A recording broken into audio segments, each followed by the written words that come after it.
Welcome back. Here's another energy problem. This one is focused on elastic potential energy. This is probably the least familiar to most of you. So again, this one comes from your textbook, and it's about a spring. It says a spring with a force constant of 5.2 newtons per meter has a relaxed length of 2.45 meters. It's a pretty big spring. When a mass is attached to the end of the spring and allowed to come to rest, the vertical length of the spring is 3.57 meters. Calculate the elastic potential energy stored in the spring. So we're going to start, just like we do with all these problems, with our givens. Here we go. So we're going to just kind of scan through the problem, see what we can find. So it says a force constant of 5.2 newtons per meter. So 5.2 newtons per meter is equal to, remember that's the letter K. It's a small K. Maybe I'll make it a little bit bigger on the top. That's, there we go. It says it has a relaxed length of 2.45 meters. So this gets a little bit funny. We have to think about what's going on here. So I'm going to say length maybe of 2.45 meters, just to kind of have something written down. Maybe I'll say L sub r, the relaxed length. And then it says it's going to be stretched to a length of 3.57 meters. So 3.57 meters. So that would be my stretched length or something like that. These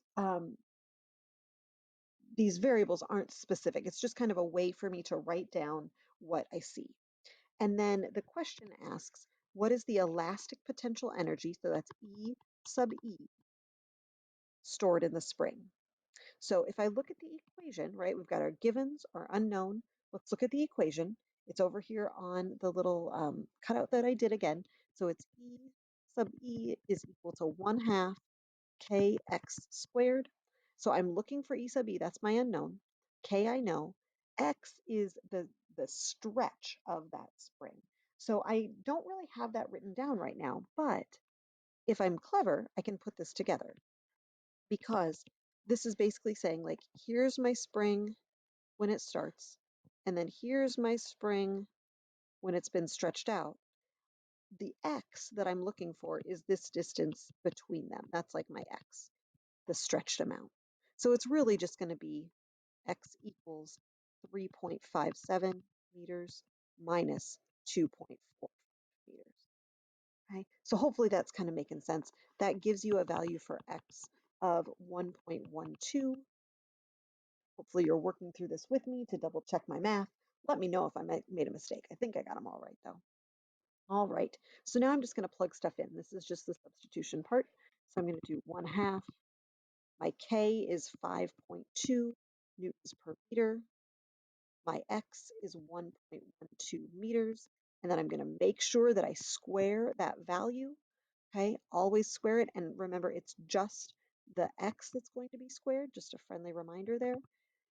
When I plug all of that in, I get a value of E sub, oh my goodness, E sub E is equal to 3.26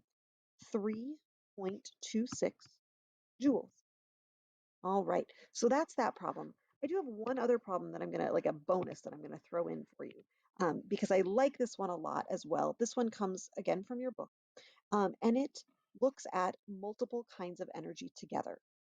So not something I recommend doing on your own, but it's an interesting physics problem nonetheless. It says a 70-kilogram stuntman is attached to a bungee cord with an unstretched length of 15 meters. And then it says he jumps off the bridge spanning a river of that has a height of 50 meters. When he finally stops, the cord has stretched 44 meters. Treat the stuntman as a point mass and disregard the weight of the bungee cord. Assuming that the spring constant is 71.8 newtons per meter, what is the total potential energy relative to the water when the man stops falling? What is the total potential energy? So really what they're asking for here is his potential energy elastic, right, stored up in that spring, plus his gravitational potential energy. So we get to do both. How great is that? All right, let's go ahead and write down everything we know. There's a lot of stuff that we know in this question. So let's just kind of scroll through. So we know his mass is 70 kilograms. Again, remembering that whenever I see something with kilograms, I know that it's a mass. It says here that the relaxed length of the string, or this bungee cord, excuse me, is 15 meters, and the stretched length is 44 meters. So from those two things, I can figure out what the delta or the x is in my um, spring. So that's going to be this distance here. So I might write that this is 44 meters minus 15 meters. That's going to give me that stretched distance that I'm looking for. And when I subtract those, I get, of course, 29 meters. Okay, so I did a little bit of calculation in there, but hopefully you see where that's kind of coming from. So I've got those two things for sure. I also know that at this point, he is 44 meters below the whatever it is, the bridge that he's jumping off of. Okay, so I can find then the height that he is above the river itself. So the height, and so we just talked about setting h equal to 0 where you want it.